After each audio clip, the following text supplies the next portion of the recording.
আসসালামু আলাইকুম প্রিয় শিক্ষার্থীরা, আজকে আমরা আলোচনা করব নবম দশম শ্রেণীর গণিত বইয়ের ১৩ অধ্যায়ের একটা প্রশ্ন, যেটা এসেছিল রাজশাহী বোর্ড ২০২৫ সালে। এটা দেখো, ক নাম্বার প্রশ্নে একটা ধারা দিয়ে বলছে ধারাটির কোন পদ 1/125। এই কোন পদ সংক্রান্ত ম্যাথ পরীক্ষা আসার সম্ভাবনা অনেক বেশি, বাট এগুলো সমাধান করা খুবই সহজ। তোমাকে প্রথমে আগে বুঝতে হবে এটা কি ধারা। তো প্রথমে আমরা যে দেখো, আমরা ধারাটা লিখলাম, এই যে ধারাটার প্রথম পদ এত, এবং তুমি দেখলে বুঝতে পারবে এটা একটা গুণোত্তর ধারা। কারণ তুমি যদি এখানে খেয়াল করো, দ্বিতীয় পদকে প্রথম পদ দিয়ে ভাগ করলে 1/5 হবে, আবার এই তৃতীয় পদকে দ্বিতীয় পদ দিয়ে ভাগ করলে 1/, অর্থাৎ ভাগ করলে সবসময় মান সেম আসতেছে। তার মানে এটা হচ্ছে একটা গুণোত্তর ধারা। তো ধারা গুণোত্তর ধারা, তাহলে প্রথম পদ আর সাধারণ অনুপাতে দুইটা জিনিস আমরা বের করে ফেলবো। তো এই যে দেখো, এই জায়গার মধ্যে এই যে প্রথম পদ এ আর সাধারণ অনুপাত কিভাবে বের করে, দ্বিতীয় পদ ভাগ প্রথম পদ। দ্বিতীয় পদ হচ্ছে 25 আর প্রথম পদ হচ্ছে 125, তো ভাগ করলে হয় 1/5। তাহলে এ আর আর এর মান পেয়ে গেছে। এখন সব সময় মনে রাখবে, যদি তোমাকে বলে কোন পদ 125, কোন পদ এ, কোন পদ 1/125, যাই বলুক না কেন, তুমি প্রথমে লিখে নিবা যে মনে করি n তম পদ 1/125। তো আমরা সেই কাজটাই করব, যে আমরা এখানে লিখে দিব যে গুণোত্তর দ্বারার প্রথমে যে দেখো এই n তম পদ হচ্ছে 125, এটা আমরা ধরে নিব। প্রথমে তুমি এখানে লিখবে কি, দেখো এই জায়গার মধ্যে তুমি এটা লিখে নিতে পারো যে মনে করি মনে করি মনে করি n তম পদ সমান 125, 1/125। ওকে, এটা তুমি আগে লিখে নেবা। লিখার পরে এখন আমরা n তম পদের মান কি জানি বলো তো? আমরা একটা সূত্র জানি, n তম পদের সূত্র, গুণোত্তর ধারার n তম পদের সূত্র হচ্ছে ar⁻n-1। গুণোত্তর ধারার n তম পদের সূত্র কি? ar⁻n-1। তাহলে আমরা প্রথমে সেটা লিখলাম, এই যে দেখো n তম পদ যেটা ar⁻n-1, সেটা আমরা লিখলাম, এটা হচ্ছে n তম পদ। আমরা প্রথমে কি লিখছিলাম? মনে করি n তম পদ, এটার মান হচ্ছে 125। তার মানে n তম পদ 1/125, তার মানে n তম পদ হচ্ছে এই যে এটা হচ্ছে ar⁻n-1, এই যে লিখলাম। এরপরে এই সমান চিহ্নের জায়গায় সমান চিহ্ন আছে, আর 1/125 এর জায়গায় 1/125 আছে। আর সমান্তর ধারার ক্ষেত্রেও সেম, জাস্ট এখানে সমান্তর ধারার n তম পদের সূত্র হবে। তো কোন পদ বললেই n তম পদ সমান ওইটা লিখবো, n তম পদ সমান ওইটা লিখবো, সোজা হিসাব। ওকে, এবার আমরা এখানে a এর মান আর r এর মান বসাই দিব, যেহেতু আমরা a আর r এর মান জানি। a এর মান হচ্ছে 125 আর r এর মান হচ্ছে 1/5। আর n-1 পাওয়ার আছে, এটা ঠিকঠাক থাকবে। এটা কিন্তু শুধু r এর উপরে, ঠিক আছে? n-1 পাওয়ারটা কিন্তু পুরোটার উপরে না, এর উপরে নাই, কিন্তু শুধু r এর উপরে। এই যে দেখো, এই জন্য r এর উপরে ব্র্যাকেট দিয়ে লিখে দিলাম, আর ডান পাশে যেটা আছে ওইটাই থাকলো। এবার আমরা পরবর্তীতে যে কাজটা করব সেটা হচ্ছে, এখানে এই অংশটা আমরা রেখে দিব। এই 125টা কি আকারে আছে? গুণ আকারে আছে। ওই পাশে গেলে কি হয়ে যাবে? ভাগ হয়ে যাবে, মানে নিচে চলে যাবে। তো নিচে আগে থেকে 125 আছে, এই 125 গিয়ে আবার এই নিচে আসবে। এই যে দেখো, এই 125 আবার নিচে আসছে, এখানে আর 125 নাই, এটাও ওইখানে গিয়ে নিচে চলে গেছে। এখন এই 125কে আমরা কি লিখতে পারি? 5 কিউব। এই 125কে আমরা কি লিখতে পারি? 5 কিউব। তাহলে এটাও 5 কিউব, এটাও 5 কিউব। এখন দুই জায়গায় 5 কিউব, যেহেতু এটাকে একসাথে আমরা কি লিখতে পারি বলতো? 5 কিউব আর 5 কিউব, এটাকে একসাথে কি লেখা যায়? 5⁶। তো এখন এখানে 5 কিউব মানে 5⁶। তাহলে আমি এটাকে একসাথে লিখতে পারি 1/5⁶। 1 এর উপর পাওয়ার 6 দিলে 1ই হয়, আর 5 এর উপর পাওয়ার 6 দিলে 5⁶ হয়। এখানে নিচে কিন্তু 5⁶ই আছে। বুঝতে পারছো?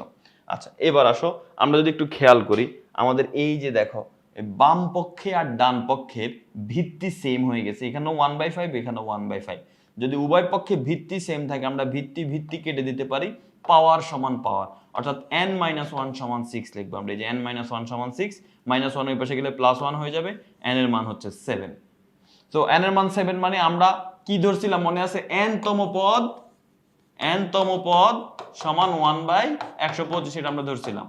তো n এর মান আমরা যেহেতু পেয়ে গেছি 7, তার মানে এখন আমরা বলতে পারি অতএব 7 তম পদ হচ্ছে 1/125। প্রশ্ন আমাদের এটাই জিজ্ঞেসছিল যে কোন পদ হচ্ছে 1/125। তো প্রশ্ন যেটা জিজ্ঞেস করছে সেটা আমরা পেয়ে গেছি, 7 তম পদ। তো আমরা লিখবো অতএব ধারাটির 7 তম পদ সমান হচ্ছে 1/125। ক নম্বর প্রশ্নটা কিন্তু আমাদের সমাধান হয়ে গেল। খ নম্বর প্রশ্নের কাছে যদি আমরা আসি, খ নম্বর প্রশ্ন আমাদের বলতেছে জি এবং এইচ এর মান নির্ণয় করো। এই যে জি আর এইচ, এই দুইটার মান, এফ এর মান বলে নাই। তো তুমি জি আর এইচ বের করতে পারলে এফ ও বের করতে পারবা। সো এই টাইপের ম্যাথে কিভাবে আমরা জি এর মান আর এইচ এর মান নির্ণয় করতে পারি, চলো আমরা সেটা একটু দেখি। তো প্রথমে আমাদের এই যে ধারা বলে দেওয়া, সেটা একটা গুণোত্তর ধারা। তাহলে আমরা প্রথমে লিখবো আমরা এখানে প্রথমে এসে লিখবো যে প্রদত্ত গুণোত্তর ধারা যেটা দেওয়া ছিল সেটা লিখবো। এখন গুণোত্তর ধারার প্রথম পদ হচ্ছে এ, তার মানে এই যে 7 এটা হচ্ছে এ, আর আর মানে কি দ্বিতীয় পদ ভাগ প্রথম পদ, দ্বিতীয় পদ হচ্ছে এ, প্রথম পদ হচ্ছে 7। সেই জিনিসটা দেখতে সুন্দর দেখা যায় না, এই জন্য সাধারণ অনুপাত আরই ধরে রাখবো, মানটা আর বের করবো না, শুধু প্রথম পদ হচ্ছে 7a আর সাধারণ অনুপাত আপাতত আরই ধরে রাখলাম। এবার গুণোত্তর ধারার n তম পদের সূত্র আমরা জানি কি ar⁻n-1, সেটা আমরা এখানে লিখে ফেললাম। এখন এখানে তুমি মান জানো, এরকম একটা পদ দেখবা, এটার মান দেওয়া না, এটার মান দেওয়া না, এই যে দেখো এই একটা মান দেওয়া আছে, এই পদটা নিয়ে আমরা কাজ করবো। এটা কততম পদ? 1 2 3 4, 4তম পদ। তাহলে আমরা এখন প্রথমে এখানে লিখবো যে ধারাটির চতুর্থ পদ, চতুর্থ পদের সূত্রটা আমরা লিখবো। n তম পদের সূত্র ar⁻n-1, তাহলে চতুর্থ পদের সূত্র কি হবে? ar⁻4-1। তাহলে লিখলাম ar⁻4-1। a মানে কত? a মানে হচ্ছে 7, আর মানে কত? আর মানে আর 4 থেকে 1 বিয়োগ করলে কত হয়? 3। তাহলে 7r³ হয়। এটা কিসের মান? এটা হচ্ছে চতুর্থ পদের মান। চতুর্থ পদের মান কত? 7r³। এখন চতুর্থ পদ তুমি বের করছো 7r³, কিন্তু চতুর্থ পদ এখানে দেওয়া আছে কত? 448। সো 448 যেহেতু দেওয়া আছে, তার মানে এটাও চতুর্থ পদ, এটাও চতুর্থ পদ, এই দুইটাকে এখন আমরা সমান বলতে পারি। তার মানে আমরা বলতে পারি 7r³ = 448। এই যে দেখো 7r³ = 448। এবার r³ সমান কি হবে বলো তো? 7 গুণ আকারে আছে, 7 কে ওই পাশে পাঠালে কি হয়ে যাবে? ভাগ হয়ে যাবে। 468 কে যদি আমরা 7 দিয়ে ভাগ করি তাহলে কত হয়? 64 হয়। 448 কে 7 দিয়ে ভাগ করলে কত হবে?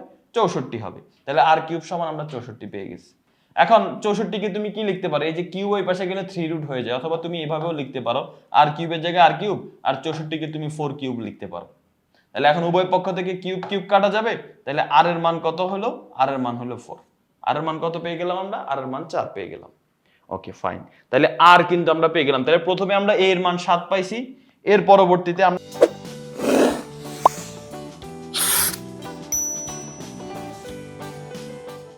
একটু ক্যালকুলেশন করে আর এর মানও পেয়ে গেলাম, আর এর মান হচ্ছে 4। এখন প্রশ্নে তোমাকে কি বললো? প্রশ্ন তোমাকে বলছে এই g আর h বের করতে। এটা এখন তুমি খুব সহজে পারবা। কেমনে? g কততম পদ ভাইয়া? g হচ্ছে 3তম পদ, এই যে 1 2 3, আর h কততম পদ? 5তম পদ। তো তুমি এখন 3তম পদ বাইর করবা, 3তম পদ বাইর করলে যে মানটা হবে সেটাই g এর মান। 5তম পদ বের করবা, 5তম পদ বের করলে যেটা হবে সেটাই হচ্ছে h এর মান। তাহলে আমরা এখন 3তম পদ বের করব। তো 3তম পদের সূত্র কি? গুণোত্তর ধারার 3তম পদ, 3তম পদের সূত্র হচ্ছে ar⁻3-1। তো লিখলাম ar⁻3-1। এখন a এর মান হচ্ছে 7, আর এর মান হচ্ছে 4, আমরা একটু আগে বের করছি, এই যে আর এর মান 4। আর এখানে 3 থেকে 1 বিয়োগ করলে হবে 2। এবার এটা ক্যালকুলেট করো, 4² মানে কত? 16, আর 7 এর জায়গায় 7, 16 আর 7 গুণ করলে হয় 112। শেষ। তাহলে আমি 3তম পদের মান পেয়ে গেছি 112, ওইটাই কিন্তু জি, 3তম পদটাই কিন্তু জি।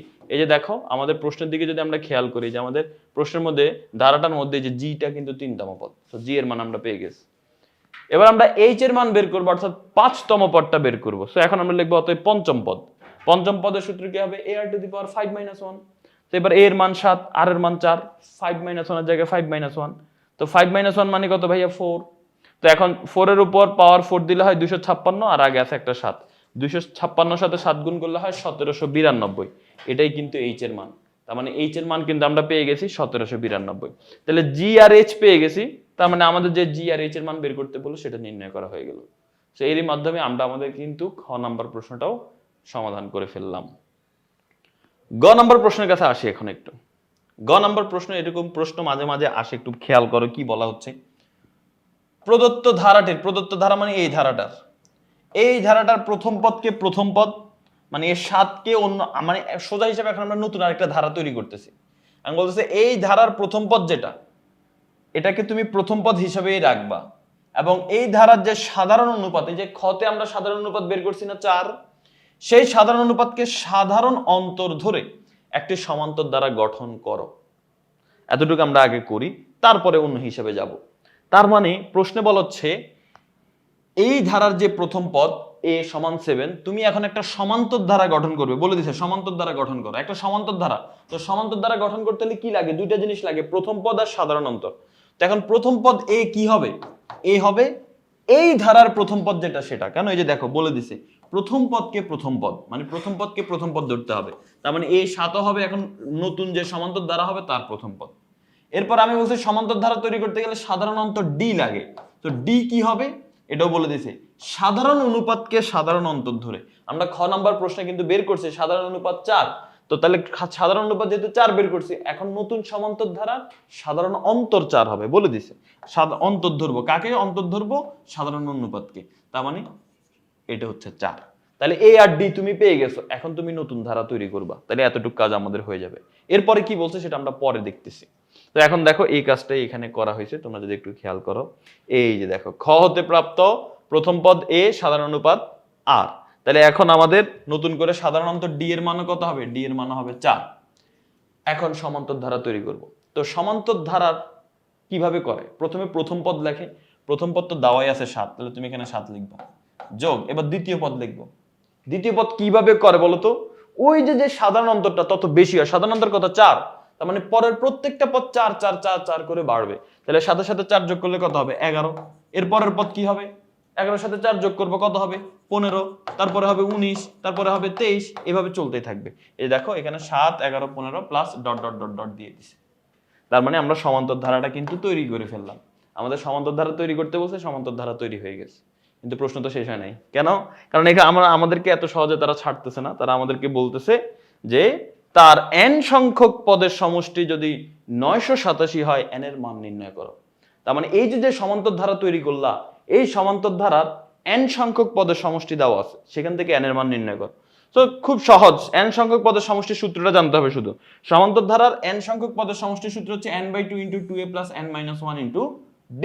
এটা হচ্ছে সমান্তর ধারার n সংখ্যক পদের সমষ্টি। এটা হচ্ছে সূত্র আমরা জানি, কিন্তু প্রশ্নে এই সমষ্টির মান বলে দিছে। দেখো প্রশ্নে কিন্তু এই সমষ্টির মান বলে দিছে। এই যে দেখো সমষ্টির মান, এই যে n সংখ্যক পদের সমষ্টি 987। তাহলে তুমি জানো সমষ্টি হচ্ছে এইটা, কিন্তু প্রশ্নে বলে দিছে সমষ্টি 987। তার মানে এটা সমান 987। এই যে দেখো এইটা সমান 987। এখন এটাকে আমরা সমাধান করব, সমাধান করলে n এর মান চলে আসবে। কিভাবে সমাধান করব? আমরা এখানে a এর মান আর d এর মান বসাই দিব। a মানি কত? a মানি হচ্ছে ওই যে প্রথমে আগে যে a ছিল 7 আর d মানি হচ্ছে 4। তাহলে এই যে দেখো a এর মান এখানে 7 বসাই দিয়েছি, d এর মান 4 বসাই দিয়েছি। এবার ক্যালকুলেশন শুরু। দেখো 7 দুগুণে কত? 14। এরপরে 4 এর সাথে যদি n গুণ করি, 4 এর সাথে n গুণ করলে হবে 4n, 4 এর সাথে -1 গুণ করলে হবে -4, আর ডান পাশে যা আছে তা। এখন এখানে যদি তুমি দেখো এই দুই কিন্তু ভাগ আকারে আছে, তাহলে এই দুই ওই পাশে গেলে কি হয়ে যাবে? গুণ হয়ে যাবে। তাহলে এই দুই ভাগ আকারে আছে, দুইটা ওই পাশে গিয়ে 987 এর সাথে গুণ হয়ে যাবে। এই যে দুই ভাগ আকারে আছে, 987 এর সাথে গিয়ে গুণ হয়ে যাবে। তো 2 এর সাথে 987 গুণ দিলে হবে 1974।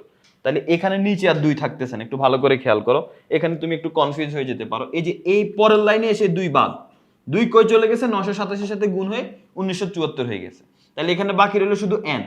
n 14 এর সাথে গুণ হলে 14n, n 4n এর সাথে গুণ হলে 4n স্কয়ার, n -4 এর সাথে গুণ করলে হবে -4n। এই হচ্ছে কথা। এবার আসো পরের লাইনে, আমরা 4n স্কয়ারটাকে, যেটা স্কয়ার ওয়ালা সেটাকে আগে লিখবো, এই যেটার পাওয়ার বেশি সেটা আগে লিখবো। 4n স্কয়ার আগে লিখলাম। এবার 14n থেকে 4n যদি আমরা বিয়োগ করে দেই তাহলে 10n থাকে, মানে 10n থাকে, 10n লিখলাম। আর এখানে যা আছে তা। এবার পরের লাইনে ডান পাশে 0 করে দিবে, এই 1974 বাম পাশে নিয়ে আসলে মাইনাস হয়ে যাবে। ওকে, মাইনাস হয়ে গেল। এবার আমরা উভয় পক্ষে 2 দিয়ে গুণ করব, 2 দিয়ে ভাগ করব, উভয় পক্ষে 2 দিয়ে ভাগ করব। দেখো এখান থেকে যদি 4n স্কয়ার কে 2 দিয়ে ভাগ করলে হবে 2n স্কয়ার, 10n কে 2 দিয়ে ভাগ করলে হবে 5n, 1974 কে 2 দিয়ে ভাগ করলে হবে 987। উভয় পক্ষে 2 দিয়ে, কারণ ভাগ যাইতেছে এই জন্য, আর যাবে না ভাগ, 2 দিয়ে ভাগ যাইতো এই জন্য 2 দিয়ে ভাগ দিয়ে ফেললাম। এখন যদি আমরা ক্যালকুলেট করি, দেখো এখানে যদি আমরা মিডল টার্ম করি, মিডল টার্ম করতে গেলে এখানে দেখো আমরা এই 5n কে ভেঙে লিখতে হবে। এই যে -42 n +47, -42 আর +47 মিলে হয় 5n। তাহলে এখানে 5n হয়ে গেল, এটা মিডল টার্ম জাস্ট। এখানে এই যে দেখো মিডল টার্ম করার নিয়ম তোমরা আশা করি জানো, আমাদের আগের ম্যাথগুলোতেও কিন্তু আমরা দেখাইছি। এই ইজি ম্যাথ বই যারা সংগ্রহ করছো তারা অলরেডি দেখছো যে এই যে সংখ্যাটা এটা আর এটা, এই দুইটাকে গুণ করলে যে -1974 হয়, তোমাকে এমন দুইটা সংখ্যা নিতে হবে যাদেরকে গুণ করলেই -1970 হয়। তো এই -42 আর +47 গুণ করলে -1970 হয়, আবার -42 আর +47 করলে +5n হয়। বুঝতে পারছো? এখন আসো এবার কমন নিব। এই প্রথম দুইটা থেকে কি কমন যায়? প্রথম দুইটা থেকে 2n কমন যায়। 2n কমন গেলে 2n স্কয়ার থেকে 2n কমন গেলে শুধু n থাকে। 42n থেকে 2n কমন গেলে 21 থাকে, 21 থাকে। এই জায়গা থেকে আমরা 47 কমন নিব। 47n থেকে 47 কমন গেলে শুধু n থাকবে। 987 থেকে 47 কমন গেলে 81 থাকে, 21 থাকবে। এটা আমরা কিভাবে বুঝি যে ভাই 987 থেকে 47 কমন গেলে 21 থাকবে? জাস্ট ক্যালকুলেটরে ভাগ করে দিবা। ক্যালকুলেটরে লিখবা 987 ভাগ 47 দেখবে 21 থাকে। ওকে, ইকুয়াল 0। এখন দেখো এখানের মধ্যে আছে n-21, এখানের মধ্যে আছে n-21, একটা n-21 আমরা কমন নিয়ে ফেললাম। কমন নিলে বাকি থাকে কে? 2n+47, এই যে 2n+47 থাকে, ডান পাশে 0। এখন এই n-21 ইকুয়াল টু 0, অর্থাৎ এইটা সমান হচ্ছে 0 হবে এবং এইটা সমান হচ্ছে 0 হবে, এই যে এইটা সমান হচ্ছে 0 হবে। তাহলে n এর মান কত দাঁড়ায়? এখানে n এর মান দাঁড়ায় হচ্ছে -21, এই পাশে গেলে +21 হয়ে যায়। এখানে 2n সমান +47, এই পাশে গেলে -47, আর n সমান -47 ডিভাইডেড বাই 2, কারণ এই দুই গুণাকার আছে, এই পাশে গেলে ভাগ হয়ে যাবে। তাহলে n এর দুইটা মান বের হলো, একটা হচ্ছে 21 আর একটা হচ্ছে -47 ডিভাইডেড বাই 2। আমরা জানি আমাদের n এর মান বের করতে বলছে, n এর মান দুইটা বের হয়েছে। এখন আমরা জানি যে n এর মান কখনো ঋণাত্মক হতে পারে না, n এর মান সব সময় ধনাত্মক হবে। তাহলে সেই ক্ষেত্রে এটা অ্যানসার হবে না। অ্যানসার কি? অ্যানসার হচ্ছে 21। এই যে দেখো আমাদের পরবর্তী অংশে কিন্তু এটা বলা আছে, তোমরা যদি খেয়াল করো এই যে এখানে দেখতে পাবা, এই যে দেখছো গ্রহণযোগ্য না, কারণ পদ সংখ্যা ঋণাত্মক হতে পারে না, পদ সংখ্যা কখনো ঋণাত্মক হতে পারে না। সো n এর মান কত? n এর মান হচ্ছে 21। শেষ, আমাদের এই প্রশ্নটা সমাধান হয়ে গেল। আশা করি সবাই বুঝতে পেরেছো। পরবর্তী আরেকটা ভিডিওতে দেখা হবে। আল্লাহ হাফেজ, আসসালামু আলাইকুম।